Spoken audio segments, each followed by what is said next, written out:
like we're at a time where we are purging ourselves of anything and everything toxic.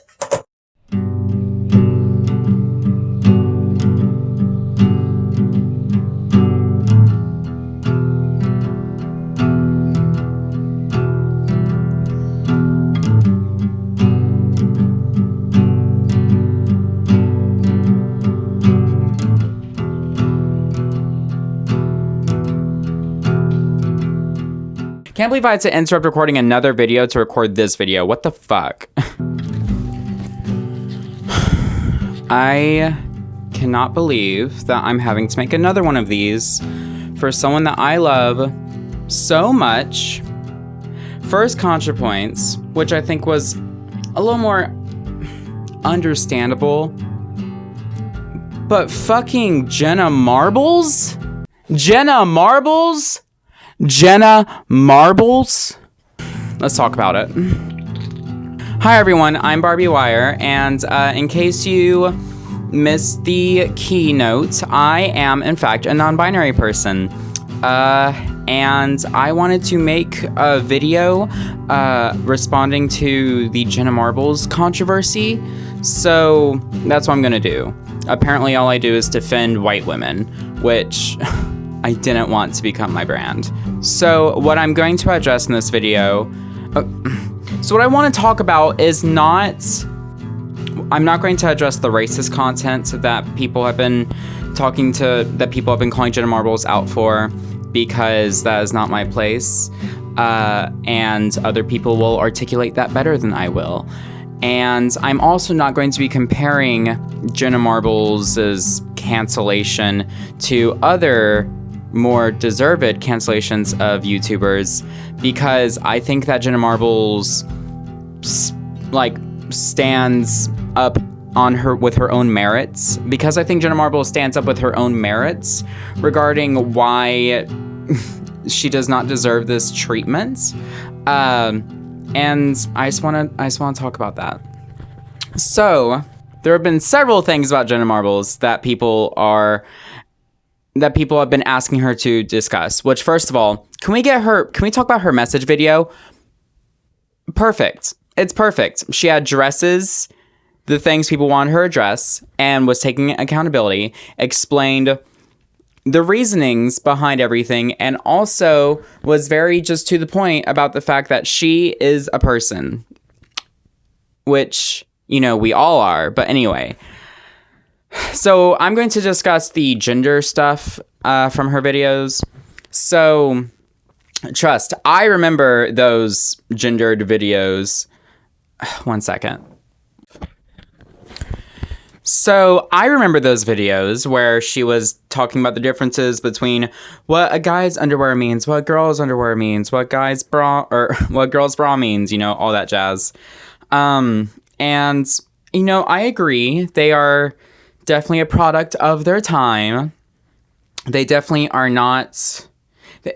They definitely do give account to gender binary and are not super inclusive. And first of all, I do believe that Jenna Marbles has shown a lot of growth regarding gender identity. You can see in a lot of her videos over the last few years that she has been very inclusive with her discussion of gender. Just the way she talks about things, it's obvious that she is not... That she has thought about the hegemonies regarding the gender binary. And I think that she has been a strong ally in being so mindful about that sort of language. And also just the content she makes. She's low-key very gender queer, gender fluid, just gender fun. And I think that those videos from however so many years ago about what guys' underwear, girls' underwear, whatever means, is also reflective of a continued thought process of hers, where gender is meant to be, where she understands gender to be something that can be fun and can be played with and can be an enjoyable experience and does not have to be so, what's the word? Stagnant. And I think that I learned a lot of, I think that she helped me form a lot of my understanding of gender as something that can be fun and malleable and goofy if we want it to be. And I really appreciate her for that, not gonna lie. So I think that those videos, you know, it's her decision to take those down, and I support her with that. But I think that we need to be real here, people. That those videos are from 8 years ago, and most of us, if we have anything pulled up from 8 years ago, it's not gonna be good stuff. Also, just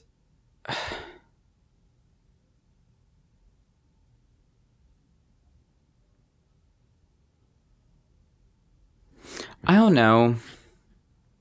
She has brought... Can we take a step back for a second and just think about who she is and what's happening here? She is a person who consistently brings joy to millions of people, which is a super rare thing. And I think she should be celebrated, and I think she has been celebrated. But if even Jenna Marbles can become a target of mass harassment, then maybe there's a problem. Then maybe there's something to fix, not with the person's only. I mean, obviously, these people have things to address and issues to fix, but maybe it's an issue with the process itself. I think that the process does not allow for anything. I feel like the process of begging people to be accountable for their actions. Here, wait, do I have any tea left? Fuck, I'm drinking all my fucking shit. I'm gonna have some more. Something to drink. I don't know. I just question the motivation, and I question the place that a lot of these people are coming from that are harassing Jenna. I wonder if this work that they are doing is coming from a place of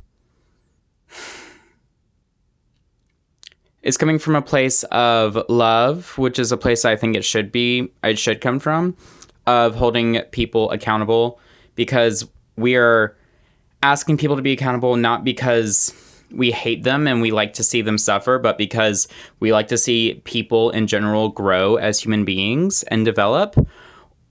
Or if it's because it's some sort of game, not game, or because it's some sort of mission to cause suffering. What's the end goal here? Is the end goal, for a lot of these examples, is the end goal to deplatform completely? Is there are there levels to what we want from people? Do we want the deplatforming of tons of people?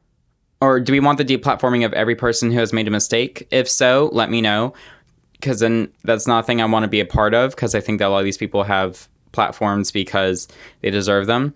I'm speaking specifically about Jenna Marbles and ContraPoints, and I guess James Charles. I don't care. I'm not speaking about anyone else. Anyway, I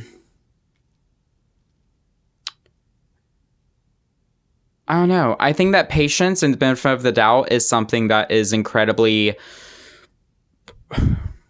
rare to find these days, and also some of the best gifts we can give other people. It reminds me of this reading of this. It reminds me of this book written by this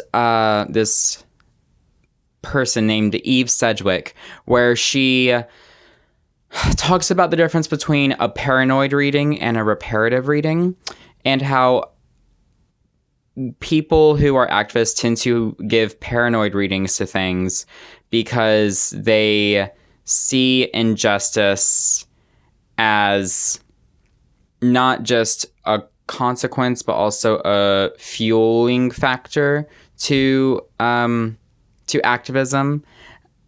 And a reparative reading sees injustice as a result of a situation, not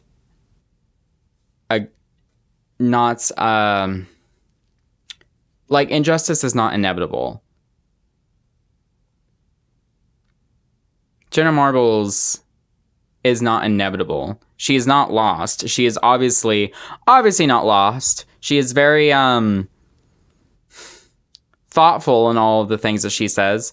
And I think that what I'm going to do is to let her know that she should still be having fun, and she's allowed to have fun, and that her having fun brings a lot of people a lot of joy and relief from a world that isn't so fun. And I think that we should all encourage her that the few squeaky wheels are not the majority's opinion of her. And I think that right now she could just use some love and some time. It's a process.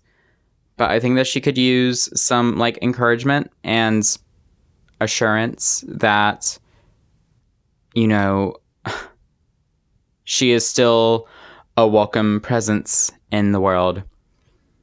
So, yeah. Thank you guys so much for watching. Hope you enjoy. See you all next time. Bye.